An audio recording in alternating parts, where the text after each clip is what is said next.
آپ مضطرب اور پریشان ہونا چھوڑ دیجیے اور ہر دم حشاش بشاش رہیے، ڈاکٹر مینل نے اپنے مخصوص دلاسا دینے والے انداز میں کہا۔ مسز بارٹر ان کی باتیں بظاہر توجہ سے سن رہی تھیں، مگر اندر ہی اندر ڈاکٹر کی ہدایات سے شدید بیزار تھیں۔ یہ اعصابی کمزوری کی ایک قسم ہے جو خطرناک نہیں، روزانہ ہلکی پھلکی ورزش مناسب ہے، البتہ بلندیوں پر چڑھنا اترنا آپ کے لیے نقصان دہ ثابت ہو سکتا ہے۔ ذہنی سکون اور آرام کے لیے بہتر یہ ہے کہ آپ کا دھیان کسی ایک چیز پر مرکوز نہ رہے۔ یہی باتیں ڈاکٹر مینل نے مسز بارٹر کے بھتیجے چارلس ریجوے کو بھی سمجھائیں۔ مسٹر ریجوے، آپ کی پھوپھی کئی سال اور زندہ رہ سکتی ہیں اور رہیں گی۔ اس کے لیے شرط یہ ہے کہ انہیں کسی قسم کا ذہنی صدمہ نہ پہنچنے دیا جائے۔ انہیں ہر دم خوش رکھنے کی کوشش کی جائے کہ ان کی ذہنی توجہ کسی ایک چیز پر مرکوز نہ رہے، یعنی انہیں کسی ایک نقطے پر سوچنے نہ دیا جائے، چارلس ریجوے نے کسی قدر سوچتے ہوئے کہا، اور ڈاکٹر سے اجازت لے کر وہ دونوں چلے آئے۔ اس شام اس نے اپنی پھوپھی سے کہا کہ میں آپ کے کمرے میں ریڈیو سیٹ لگانا چاہتا ہوں۔ مسز بارٹر، جو ڈاکٹر مینل کی گھسی پیٹی نصیحتوں اور ہدایات پر پہلے ہی سخت چڑی ہوئی تھیں، اس پر رضامند نہ ہوئیں۔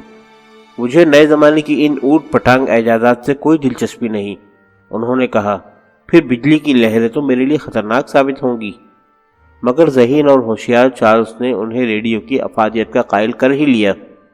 آنٹی، میں آپ کو اچھی طرح سمجھائے دیتا ہوں، اور اس نے انہیں ریڈیو اور اس کی کارکردگی کے بارے میں ایک اچھا خاصا لیکچر دے ڈالا، ٹیوبوں کے متعلق بتایا، ہائی اور لو فریکوینسی کی وضاحت کی، آواز بلند کرنے اور سمیٹنے والے آلات کی تفصیلات سمجھائیں۔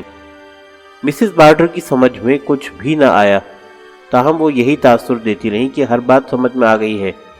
انہوں نے ہتھیار ڈال دیے۔ ٹھیک ہے چارلس، اگر تمہارا یہی خیال ہے۔ ڈاکٹر مینل کی ہدایت پر مسز بارٹر کو چڑھنے اترنے کی مشقت سے بچانے کے لیے گھر میں ایلیویٹر لگا دیا گیا۔ ریڈیو پہلے ہی آ چکا تھا۔ مسز بارٹر نے دیکھا کہ ایک بڑا سا عام سا ڈبہ ہے جس میں چھوٹے چھوٹے لٹو لگے ہوئے ہیں۔ چارلس نے انہیں لٹوؤں کے استعمال کا طریقہ سمجھایا۔ مسز بارٹر اپنی بڑی سی کرسی پر بیٹھی اس کی باتیں سن رہی تھی۔ دیکھیے آنٹی، یہ پیرس ہے نا عجیب سی بات؟ کیا آپ اس شخص کو بولتے سن رہی ہیں؟ مجھے تو سوائے بھن بھناہٹ اور ٹنٹناہٹ کے کچھ بھی سنائی نہیں دے رہا۔ چارلس نے چند لٹو گھمائے۔ یہ برسلز ہے، اس نے جوش سے اعلان کیا۔ واقعی؟ مسز بارٹر نے عدم دلچسپی سے استفسار کیا۔ چارلس نے ایک بار پھر لٹو گھمائے۔ ایک بلند غیر انسانی آواز کمرے میں گونج اٹھی۔ شاید تم کسی کتا گھر میں پہنچ گئے ہو، مسز بارٹر مزاحاً بولی۔ شکر ہے آپ نے کوئی مذاق تو کیا آنٹی۔ چارلس قہقہہ لگا کر بولا، میں سمجھا تھا کہ آپ کی حصے مزاح بالکل مردہ پڑ چکی ہے۔ مسز بارٹر اس کی بات پر مسکرائے بغیر نہ رہ سکیں۔ وہ چارلس سے بے پناہ پیار کرتی تھیں۔ چند سال قبل ان کی ایک بھتیجی میرین بارٹر ان کے پاس رہنے کے لیے آئی۔ انہوں نے سوچا وہ اسے اپنی جائیداد کی وارث بنا دیں گی، مگر میرین ان کی توقعات پر پوری نہ اتر سکی۔ اسے اپنی چچی کے قرب میں شدید بوریت اور بیزاری محسوس ہوتی تھی۔ وہ باہر سیر و تفریح کرنا یا بقول مسز بارٹر مارے مارے پھرنا زیادہ پسند کرتی۔ آخر میں اس نے اپنے لیے ایک ایسے نوجوان کو پسند کر لیا جسے مسز بارٹر شدید ناپسند کرتی تھیں، مگر میرین نے اپنی ماں کے گھر واپس جا کر اس نوجوان سے شادی کر لی۔ اپنی بھتیجوں کی طرف سے مایوس ہونے کے بعد مسز بارٹر اپنے بھتیجوں کی طرف متوجہ ہوئی۔ انہیں چارلس بہت پسند آیا۔ وہ اپنی پھوپھی سے بے حد محبت کرتا اور ہر دم ان کے پاس بیٹھا رہتا۔ وہ بڑا خوش گفتار تھا اور مسز بارٹر کے لیے بہترین سامع بھی۔ وہ ان کی ہر بات بڑی دلچسپی اور توجہ سے سنا کرتا اور اپنی پر لطف باتوں سے مسز بارٹر کی طبیعت بشاش کیے رکھتا۔ مسز بارٹر چارلس سے پوری طرح مطمئن ہو جانے کے بعد اسے اپنا وارث بنانے کا فیصلہ کر چکی تھیں۔ چنانچہ انہوں نے اپنے وکیل کو نیا وصیت نامہ تیار کرنے کے لیے کہہ دیا تھا۔ وکیل نے ان کی ہدایت کے مطابق نیا وصیت نامہ تیار کر کے ان کے پاس بھجوا دیا تھا، جس پر انہوں نے دستخط بھی کر دیے تھے۔ مسز بارٹر کا رویہ ابتدا میں ریڈیو کی طرف معاندانہ رہا، پھر رفتہ رفتہ انہیں اس کی افادیت پر یقین آتا گیا اور وہ اسے پسند کرنے لگیں۔ اکثر چارلس کی غیر موجودگی میں خود ریڈیو لگا لیتیں اور اپنے پسندیدہ پروگراموں سے لطف اندوز ہوتی رہتیں۔ ریڈیو کو آئے 3 ماہ ہو چکے تھے کہ ایک عجیب ناقابل یقین سی بات ظہور پذیر ہوئی۔ چارلز اس وقت کسی برج پارٹی میں گیا ہوا تھا۔ شام کے پروگراموں کی ابتدا میوزک کنسرٹ سے ہوئی۔ اس میں ایک مشہور مغنیہ نے حصہ لیا۔ اینی لاری گائے جانے کے دوران اچانک ہی گیت کا سلسلہ منقطع ہو گیا۔ ریڈیو پر بھن بھناہٹ اور ٹنٹناہٹ جیسی آوازیں بلند ہونے لگیں، پھر یہ آوازیں بند ہو گئیں، مگر بے حد مدھم سی بھن بھناہٹ بدستور جاری رہی۔ مسز بارٹر نے سوچا شاید ریڈیائی لہریں بھٹک کر کہیں دور جا پہنچی ہیں۔ اسی وقت انہیں ایک بلند اور صاف مردانہ آواز جس کا لہجہ آئرش تھا ریڈیو پر سنائی دی۔ میری، کیا تم میری آواز سن رہی ہو؟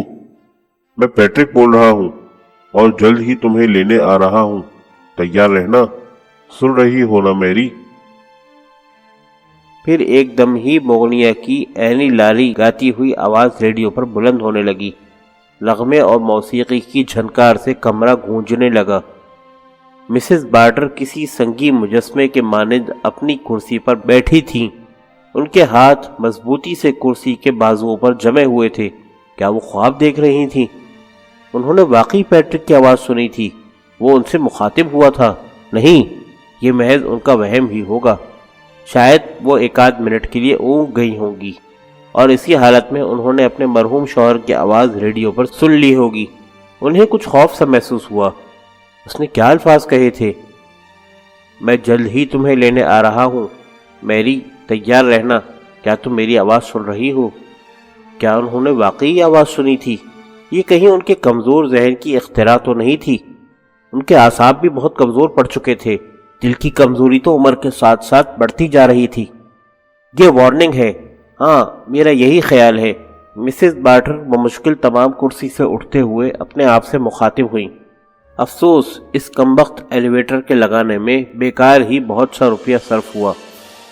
انہوں نے اپنے ساتھ پیش آنے والے اس واقعے کا تذکرہ کسی سے نہ کیا، مگر اگلے چند روز تک وہ مسلسل اس عجیب و غریب معاملے پر غور و فکر کرتی رہیں۔ پھر دوسرا موقع بھی آ گیا۔ اس وقت بھی وہ اپنے کمرے میں تنہا تھیں۔ ریڈیو پر بجتا ہوا آرکسٹرا ایک دم خاموش ہو گیا۔ گہرا سکوت چھا گیا، جیسے اس کا رابطہ کسی دور دراز کی دنیا سے قائم ہو گیا ہو۔ پھر ہلکی سی بھن بھناہٹ کے ساتھ پیٹرک کی آواز ریڈیو پر ابھری۔ یہ آواز ویسی نہ تھی جیسی اس کی زندگی میں تھی، بلکہ یہ کہیں بہت دور سے آتی ہوئی سنائی دے رہی تھی اور غیر معمولی طور پر غیر انسانی معلوم ہوتی تھی۔ میں پیٹرک تم سے مخاطب ہوں میری، میں اب جلد ہی تمہیں لینے آ جاؤں گا، تم میری آواز سن رہی ہو نا؟ اس کے ساتھ ہی آرکسٹرا دوبارہ بجنا شروع ہو گیا۔ مسز بارٹر نے کلاک پر نگاہ ڈالی۔ نہیں، اس بار وہ ہرگز سوئی تھی نہ انہیں اونگ آئی تھی۔ وہ پوری طرح بیدار اور مکمل طور پر اپنے ہوش و حواس میں تھی۔ انہوں نے اپنے کانوں سے پیٹرک کی آواز سنی تھی۔ یہ ان کا وہم نہیں تھا۔ پریشانی کے عالم میں انہوں نے سوچنے کی کوشش کی کہ چارلز نے انہیں انتہائی لطیف ایتھر لہروں کے بارے میں کیا سمجھایا تھا۔ کیا یہ ممکن ہو سکتا ہے کہ پیٹرک خود ان سے ہم کلام ہوا ہو؟ اس کی اثر آواز خلا سے گزرتی ہوئی ان تک پہنچی ہو۔ چارلز نے بتایا تھا کہ یہ عین ممکن ہے کہ خلا میں چکر کھاتی ہوئی آوازیں ریڈیو کی گرفت میں آ جائیں۔ پھر تو لگتا یہی تھا کہ پیٹرک نے ان سے بات کی تھی۔ اس نے انہیں اطلاع دی تھی کہ وہ جلد ہی انہیں لینے آ رہا ہے۔ گویا اب ان کی اس دنیا سے رخصت ہونے کا وقت قریب آن پہنچا تھا۔ مسز بارٹر نے اپنی ملازمہ الزبتھ کو بلانے کے لیے گھنٹی بجائی۔ الزبتھ 60 سالہ دراز قد عورت تھی۔ اس کا چہرہ کرخت اور کھردرا تھا، مگر اس نے بڑا ہمدرد دل پایا تھا۔ اپنی مالکہ سے بے پناہ محبت اور انسیت تھی۔ الزبتھ کمرے میں داخل ہوئی تو مسز بارٹر نے اسے مخاطب کیا۔ الزبتھ، تمہیں یاد ہے میں نے تم سے کیا کہا تھا؟ میرے بیورو کا سب سے اوپر والا دائیں طرف کا دراز لاک ہے۔ اس کی چابی لمبی سی سفید رنگ کی ہے۔ ہر چیز تیار ہے اس میں۔ مادام، تم بخوبی جانتی ہو میں الزبتھ میرا اشارہ کس طرف ہے۔ تم ہی نے تو وہ تمام چیزیں دراز میں رکھنے میں میری مدد کی تھی۔ اوہ مادام، الزبتھ کراہی، خدارا آپ ان باتوں کے متعلق مت سوچئے۔ اب تو آپ پہلے کی نسبت بہت بہتر ہیں۔ ایک نہ ایک دن ہم سب کو اس جہان سے رخصت ہو جانا ہے۔ مسز بارٹر فلسفیانہ انداز میں بولی، میری عمر اب 80 برس ہو چکی ہے۔ ارے الزبتھ، یہ کیا؟ دیکھو اگر تم رونا ہی چاہتی ہو تو کسی اور جگہ جا کر رو۔ الزبتھ سسکیاں بھرتی ہوئی کمرے سے نکل گئی۔ مسز بارٹر نے محبت بھری نگاہوں سے اسے جاتے دیکھا۔ احمق کہیں کی، ہے بڑی وفادار۔ وہ بڑبڑائی، مجھے اس کے لیے کم از کم 500 پاؤنڈ ضرور مخصوص کر دینے چاہیے۔ ہاں، یہ ٹھیک رہے گا۔ اگلے دن مسز بارٹر نے اپنے وکیل کو خط لکھا کہ وہ ان کا نیا تیار شدہ وصیت نامہ فوراً بھجوا دے، وہ اسے دیکھنا چاہتی ہیں۔ اسی دن چارلز نے کھانے کے دوران ان سے ایسی باتیں کہیں جنہوں نے انہیں چونکا دیا۔ یہ بتائیے آنٹی میری، اس نے کہا، اس خالی کمرے کے مینٹل پیس پر سجی ہوئی تصویر کس مسخرے کی ہے؟ وہی جس نے سر پر بیور ہیڈ پہن رکھا ہے اور جس کی لمبی لمبی قلمیں ہیں۔ مسز بارٹر نے ناخوشگواری سے اس کی طرف دیکھا۔ وہ تمہارے پھپھا کی نوجوانی کی تصویر ہے۔ اچھا آنٹی، مجھے افسوس ہے، مجھے اس کا تذکرہ یوں گستاخانہ انداز میں نہیں کرنا چاہیے تھا۔ چارلز کے لہجے میں تعصب تھا۔ میں اس بات پر حیران ہو رہا تھا آنٹی، آپ دیکھتی ہیں، وہ کہتے کہتے رک گیا، جیسے اس کی سمجھ میں نہیں آ رہا ہو کہ اسے کیا کہنا چاہیے۔ مسز بارٹر نے تیز نظروں سے اسے گھورا۔ ہاں کہو، کیا بات ہے؟ تم کیا کہنا چاہتے ہو؟ کچھ نہیں آنٹی، چارلز تیزی سے بولا، میرے کہنے کا مطلب ہے یہ بات بتانا کوئی اتنا ضروری نہیں۔ اس وقت مسز بارٹر خاموش ہی رہیں، مگر بعد میں انہوں نے تنہائی میں چارلز کو اپنی بات کہنے پر مجبور کر دیا۔ وہ متحیر سا دکھائی دینے لگا۔ میں نے کہا تھا نا آنٹی میری، شاید وہ میرا وہم ہی ہوگا، اس لیے اسے بتانا فضول ہے۔ چارلز، مسز بارٹر تحکمانہ لہجے میں بولی، میں چاہتی ہوں تم مجھ سے کچھ نہ چھپاؤ۔ آپ اصرار کرتی ہیں تو سنیں۔ چارلز گہری سانس لیتے ہوئے بولا، میرا خیال تو یہی ہے کہ میں نے انہیں دیکھا ہے، یعنی انہیں جن کی تصویر اس خالی کمرے کے آتش دان پر سجی ہے۔ میرا مطلب ہے گزشتہ رات جب میں گھر واپس آ رہا تھا، اس وقت میں نے انہیں آخری کمرے کی کھڑکی سے باہر جھانکتے دیکھا۔ میں حیران ہوا کہ آخر یہ کون شخص ہو سکتا ہے۔ وہ اپنے چہرے مہرے سے وکٹورین عہد کا کوئی آدمی دکھائی دیتا تھا۔ میں نے اس کے بارے میں الزبتھ سے استفسار کیا تو اس نے کسی ملاقاتی کی آمد کے متعلق نفی میں جواب دیا۔ میں یوں ہی ٹہلتا ٹہلتا خالی کمرے کی طرف چلا گیا۔ وہاں میں نے آتش دان پر وہ تصویر سجی دیکھی۔ خدا کی قسم آنٹی میری، میں تو حیران رہ گیا۔ یہ تو اسی آدمی کی تصویر تھی جسے میں نے آخری کمرے کی کھڑکی سے باہر جھانکتے دیکھا تھا۔ آخری کمرے کی کھڑکی سے؟ ہاں، کیوں؟ کچھ نہیں، مسز بارٹر بولی، مگر اندر ہی اندر وہ بری طرح سے دہل گئی تھی۔ آخری کمرہ ان کے شوہر آن جہانی پیٹرک بارٹر کا ڈریسنگ روم تھا۔ اسی شام چارلز باہر دوستوں کے ساتھ گھومنے پھرنے نکل گیا۔ اس کی غیر موجودگی میں مسز بارٹر نے ریڈیو آن کیا اور کچھ جوش کچھ اضطراب سے وہ جانی پہچانی آواز سننے کے لیے منتظر بیٹھ گئیں۔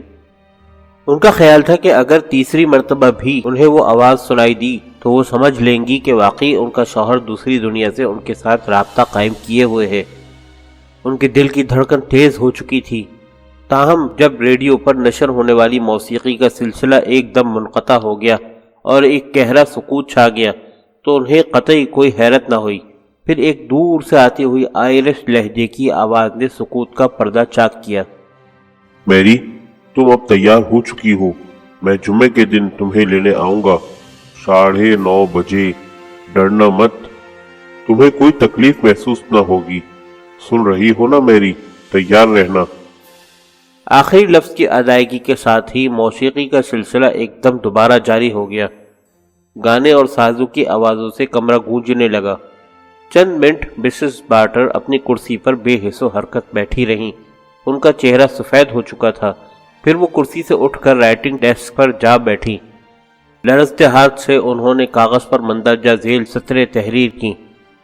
آج رات 9:15 پر میں نے اپنے مرحوم شوہر کی آواز سنی۔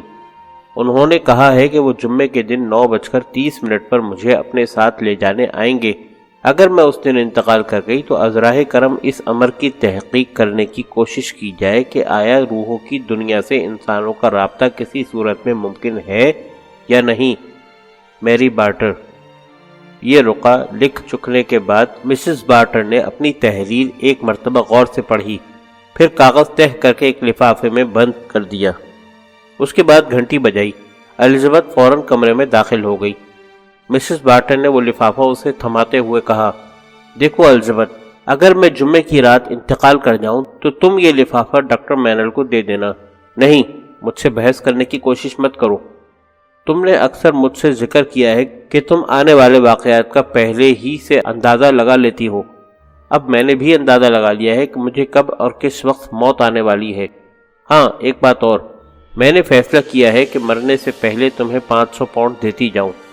اگر میں خود بینک نہ جا سکی تو یہ رقم نکلوا لاؤں گی، ورنہ میرے بعد مسٹر چارلز 500 پاؤنڈ تمہیں ادا کر دیں گے۔ اگلے دن انہوں نے چارلز کے ساتھ بھی اس موضوع پر بات کی۔ یاد رکھنا چارلز، اگر مجھے کچھ ہو گیا تو تم الزبتھ کو 500 پاؤنڈ ضرور ادا کر دینا۔ آپ ایسا کیوں سوچ رہی ہیں آنٹی میری؟ بھلا آپ کو کیا ہونے لگا ہے؟ ڈاکٹر مینل کہتے ہیں 20 برس بعد ہم اس قابل ہوں گے کہ آپ کی 100ویں سالگرہ منا سکیں۔ مسز بارٹر نے شفقت سے اس کی طرف دیکھتے ہوئے پوچھا، تم جمعے کی شام گھر پر ہوگے چارلز؟ چارلز نے حیرت سے ان کی طرف دیکھا۔ اس شام ایوننگ خاندان نے مجھے برج پارٹی میں مدعو کر رکھا ہے، لیکن اگر آپ چاہتی ہیں تو میں گھر ہی پر رک جاتا ہوں۔ نہیں نہیں، مسز بارٹر تیزی سے بولی، تم ضرور اس برج پارٹی میں جاؤ۔ میرا مطلب یہ نہیں تھا، بس اس رات میں ذرا تنہا رہنا چاہتی ہوں۔ چارلز نے پرتجسس نگاہوں سے ان کی طرف دیکھا، مگر مسز بارٹر نے اسے قطعی کوئی بات نہ بتائی۔ وہ ایک مضبوط قوت ارادی اور حوصلے والی بوڑھی عورت تھیں۔ انہوں نے فیصلہ کیا تھا کہ وہ اس وقت جس عجیب و غریب تجربے سے گزر رہی ہیں اس کے بارے میں کبھی زبان نہ کھولیں گی۔ جمعے کی شام گھر میں غیر معمولی طور پر خاموشی تھی۔ مسز بارٹر آتش دان کے قریب بڑی سی کرسی پر بیٹھی تھی۔ انہوں نے اپنی تمام تیاریاں مکمل کر لی تھیں۔ اس صبح وہ بینک گئی تھیں، جہاں سے انہوں نے 500 پاؤنڈ نکلوا کر الزبتھ کو دیے تھے۔ اس کے بعد اپنی قیمتی اشیاء پر مختلف عزیزوں رشتہ داروں کے ناموں کے لیبل لگا دیے تھے تاکہ ان کی وفات کے بعد وہ انہیں بھجوا دی جائیں۔ اب وہ ایک لمبا سا لفافہ ہاتھ میں لیے کرسی پر بیٹھی سوچ میں ڈوبی نظروں سے اسے دیکھ رہی تھی۔ پھر انہوں نے لفافہ کھول کر اندر سے دستاویز باہر نکال لی۔ یہ ان کا وصیت نامہ تھا جو ان کی درخواست پر ان کے وکیل مسٹر ہاپکنسن نے انہیں بھجوا دیا تھا۔ وہ اسے احتیاط سے سطر بسطر پڑھ چکی تھیں۔ اب انہوں نے ایک مرتبہ پھر اسے غور سے پڑھا۔ اس وصیت نامے کے مطابق ان کی بہن کو ان کی موت کے بعد 5000 پاؤنڈ ملنے تھے اور ایک فرسٹ کزن کو 3000۔ باقی ساری جائیداد ان کے عزیز بھتیجے چارلز کے حصے میں آئی تھی۔ مسز بارٹر نے کئی مرتبہ سر کو اسبات میں جنبش دی۔ ان کی موت کے بعد چارلز بہت امیر کبیر شخص بن جائے گا۔ یہ ایک بڑی اچھی بات ہوگی۔ یہ لڑکا ان کا بہترین ساتھی اور ہمدرد ثابت ہوا تھا۔ وہ انہیں ہر دم خوش رکھنے کے جتن کرتا رہتا۔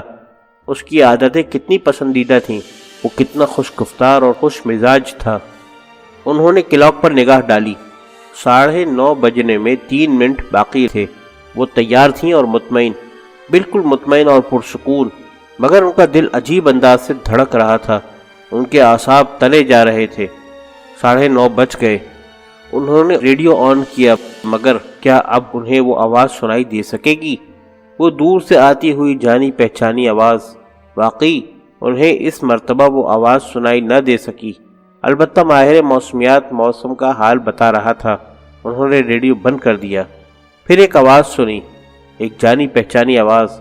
اس کے ساتھ ہی انہیں یوں محسوس ہوا جیسے کسی برف جیسے سرد ہاتھ نے ان کا دل اپنی گرفت میں لے لیا ہو۔ پھر بیرونی دروازے کے مخصوص انداز میں کھلنے کی آواز سنائی دی۔ مسز بارٹر کے لیے اب اپنے ہوش و حواس پر شبہ کرنے کی کوئی گنجائش باقی نہ رہی تھی۔ وہ خوفزدہ ہو گئیں۔ شدید خوف کے عالم میں انہیں خیال آیا کہ 25 برس کی مدت ایک بہت طویل مدت ہوا کرتی ہے۔ پیٹرک اب ان کے لیے اجنبی بن چکا تھا۔ شدید خوف اور دہشت کے حملوں میں انہیں اپنا آپ سنبھالنا مشکل ہو رہا تھا۔ پھر کمرے کے باہر قدموں کی جانی پہچانی چاپ سنائی دی، نپے تلے انداز سے اٹھتے قدموں کی۔ پھر دروازہ خاموشی سے کھل گیا۔ مسز بارٹر لڑکھڑاتی ہوئی کرسی پر سے اٹھی۔ ان کا وجود بری طرح لرز رہا تھا۔ ان کی انگلیوں سے کوئی چیز نکل کر آتش دان میں جا گری۔ ان کے حلق سے ایک گھٹی گھٹی سی چیخ نکلی۔ دروازے میں وہ جانا پہچانا وجود کھڑا تھا، سرخ داڑھی والا، لمبی قلموں والا اور وکٹورین طرز کے کوٹ میں ملبوس۔ پیٹرک انہیں لینے آن پہنچا تھا۔ ان کا دل یک بار کی بہت زور سے لرزا اور ساکن ہو گیا، اور وہ بے جان سی فرش پر ڈھیر ہو گئیں۔ 1 گھنٹے بعد الزبتھ کمرے میں داخل ہوئی۔ اس نے اپنی مالکہ کو یوں بے ترتیبی سے فرش پر بکھرے پایا تو چیختی چلاتی کمرے سے باہر نکل گئی۔ ڈاکٹر مینل بلا لیے گئے۔ چارلس ریجوے کو بھی برج پارٹی سے بعجلت تمام بلوا لیا گیا، مگر کچھ بھی نہ ہو سکا۔ مسز بارٹر وفات پا چکی تھیں۔ انتقال کے 2 دن بعد الزبتھ کو اس لفافے کا خیال آیا جو اس کی مالکن نے اپنی وفات کے بعد ڈاکٹر مینل کو دینے کی ہدایت کی تھی۔ ڈاکٹر مینل نے مسز بارٹر کی تحریر بڑی دلچسپی سے پڑھی اور اسے چارلس کو دکھایا۔ معلوم ہوتا ہے تمہاری پھپھی کی ذہنی حالت متوازن نہیں رہی تھی۔ انہیں وہم ہو گیا تھا کہ وہ اپنے آجہانی شوہر کی آواز سننے لگی ہیں۔ اس خیالی آواز کی زبانی انہوں نے اپنی موت کے وقت کا تعین بھی کر لیا، اور اس سلسلے میں ایسی جذباتی اور پر یقین ہو بیٹھی کہ واقعی عین اسی دن اسی وقت انتقال کر گئیں۔ بہرکیف اب دیکھنا یہ ہے کہ پوسٹ مارٹم کی رپورٹ کیا ثابت کرتی ہے۔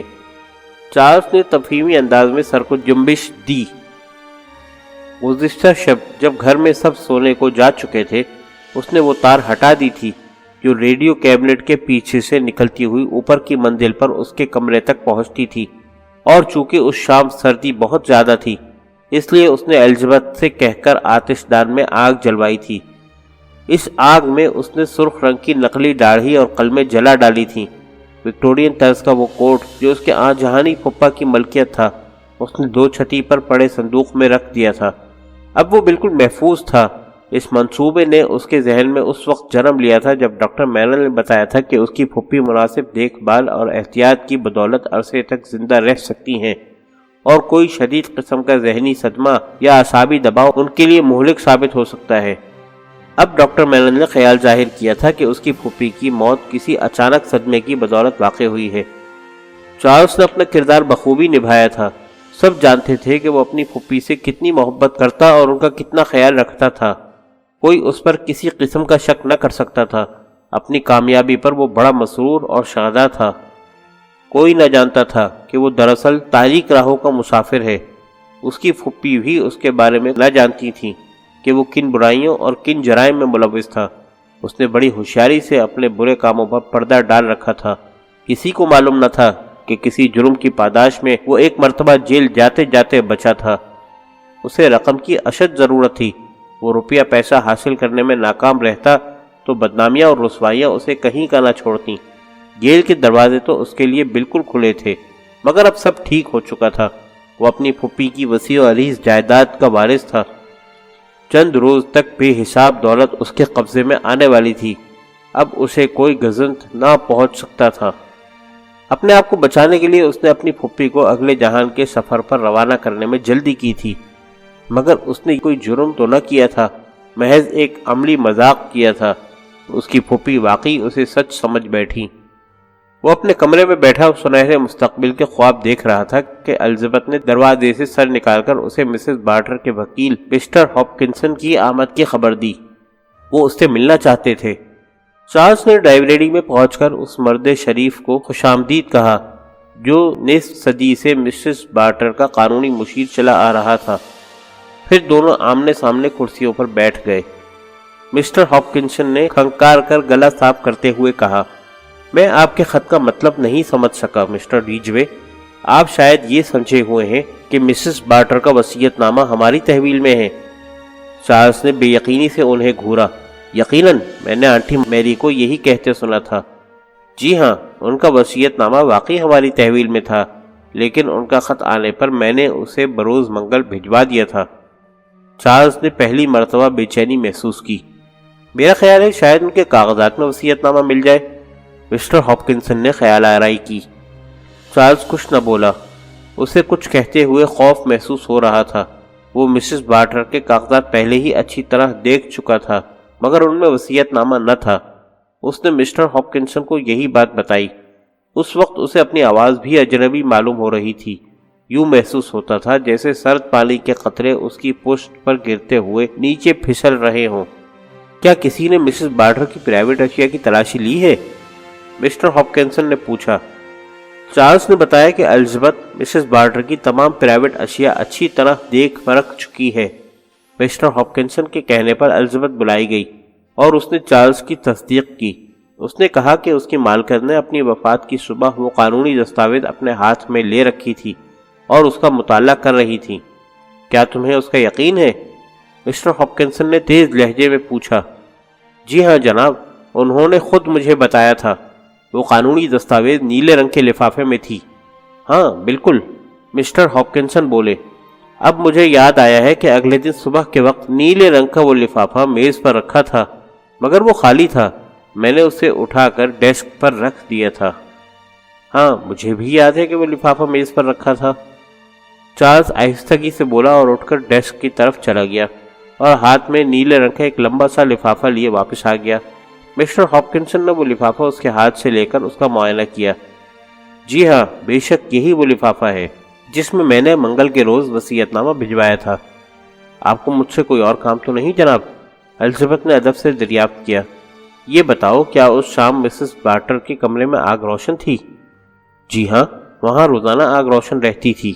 شکریہ، اب تم جا سکتی ہو۔ الزبتھ چلی گئی۔ چارلز نے آگے جھک کر کپکپاتا ہاتھ میز پر رکھ دیا۔ آپ کا کیا خیال ہے؟ آپ کیا سوچتے ہیں؟ مسٹر ہاپکنسن نے سر کو جنبش دی۔ ہمیں امید رکھنی چاہیے کہ وہ وصیت نامہ ضرور مل جائے گا۔ اگر وہ ضائع ہو چکا ہو تو؟ مجھے معلوم تو یہی ہوتا ہے کہ وہ ضائع ہو چکا ہے۔ مسز بارٹر نے شاید اسی لیے منگوایا تھا کہ وہ اسے تلف کرنا چاہتی ہوں۔ کہیں آپ کا ان کے ساتھ، میرا مطلب ہے جھگڑا وغیرہ تو نہیں ہو گیا تھا؟ یہ آپ کیا کہہ رہے ہیں مسٹر ہاپکنسن؟ یہ نوبت کبھی نہیں آئی کہ ہمارے درمیان کوئی اختلاف رائے یا جھگڑا ہوا ہو۔ چارلز جوش سے بولا۔ ہمارے تعلقات ہمیشہ خوشگوار اور دوستانہ رہے ہیں۔ یوں لگتا تھا جیسے مسٹر ہاپکنسن کو اس کی بات پر یقین ہی نہ آیا ہو۔ شاید انہیں اس کی بری سرگرمیوں کی سنگل مل چکی تھی۔ مسز بارٹر بھی شاید اس کی خفیہ حرکتوں سے آگاہ ہو گئی تھی۔ انہوں نے وصیت نامہ تلف کرنے کے لیے منگوا لیا تھا کیونکہ وہ اب اسے اپنی جائیداد کا وارث نہیں بنانا چاہتی تھیں، لیکن ایسا ہرگز نہیں تھا۔ اس کی پھپھی نے وصیت نامہ اپنی مرضی سے تلف نہ کیا تھا۔ یہ تقدیر نے اس کے ساتھ انتہائی بھیانک مذاق کیا تھا۔ اس وقت جب وہ آجہانی پیٹرک بارٹر کا روپ دھارے کمرے میں داخل ہوا تھا تو اس نے کوئی چیز اپنی پھپھی کے ہاتھ سے نکل کر بھڑکتے ہوئے آتش دان میں گرتے دیکھی تھی۔ یہ کاغذ آنے واحد میں جل کر راکھ ہو گیا تھا۔ چارلز کے چہرے پر وحشتیں رقص کرنے لگیں۔ اگر وہ وصیت نامہ نہ مل سکا پھر کیا ہوگا مسٹر ہاپکنسن؟ اس کی آواز بالکل بیٹھی ہوئی تھی۔ ہمارے پاس مسز بارٹر کا پرانا وصیت نامہ موجود ہے۔ ایسی صورت میں قانونی طور پر وہی مؤثر سمجھا جائے گا۔ اس وصیت نامے میں مسز بارٹر نے اپنی بھتیجی میرین بارٹر کو اپنی جائیداد کا وارث قرار دیا ہے۔ میرین، جو اب شادی شدہ تھی، ایک احمق اور مجہول آدمی اس کا شوہر تھا جس کے اب 4 روتے چلاتے بیہودہ سے بچے تھے۔ یہ لوگ اب بے اندازہ مال و دولت کے مالک ہوں گے۔ تدبیر اس نے کی تھی اور پھل ان بیہودہ لوگوں کے حصے میں آنے والا تھا۔ تقدیر بھی اس کے ساتھ کیا چال چل گئی تھی۔ ٹیلی فون کی تیز گھنٹی کی آواز نے اسے ایک دم اپنی تلخ سوچوں سے چونکا دیا۔ اس نے ریسیور کان سے لگایا۔ دوسری طرف ڈاکٹر مینل تھے۔ یہ آپ ہیں مسٹر ریجوے؟ میں آپ کی پھپھی کی پوسٹ مارٹم رپورٹ سے آپ کو آگاہ کرنا چاہتا ہوں۔ ان کی موت کا سبب وہی ہے جو میں نے کہا تھا، یعنی کوئی اچانک صدمہ۔ البتہ اس رپورٹ سے ایک بات اور بھی سامنے آئی ہے، وہ یہ کہ مسز بارٹر زیادہ سے زیادہ 1.5-2 ماہ اور زندہ رہ سکتی تھیں۔ چارلز نے زور سے ریسیور کریڈل پر مارا۔ اس کا دل چاہ رہا تھا کہ وہ ان سب لوگوں کو مار ڈالے اور خود کپڑے پھاڑ کر مجنونانہ قہقہے لگاتا ہوا جنگلوں کی راہ لے۔ اسی وقت مسٹر ہاپکنسن کی نرم آواز اس کی سماعت سے ٹکرائی۔ مسٹر ریجوے، آپ کی طبیعت ٹھیک تو ہے؟ اوفو، لعنت ہو اس مینڈک جیسی شکل والے وکیل پر، اس بوڑھے گدھے مینل پر۔ امید کی تمام کرنیں دھندلا چکی تھیں۔ اب صرف جیل کی دیوار کا سایہ ہی باقی رہ گیا تھا۔ وہ تقدیر کے ساتھ کھیلتا رہا تھا، اس طرح جیسے بلی چوہے کے ساتھ کھیلتی ہے۔ اب تقدیر اس کی تیرہ بختی پر خنداں تھی۔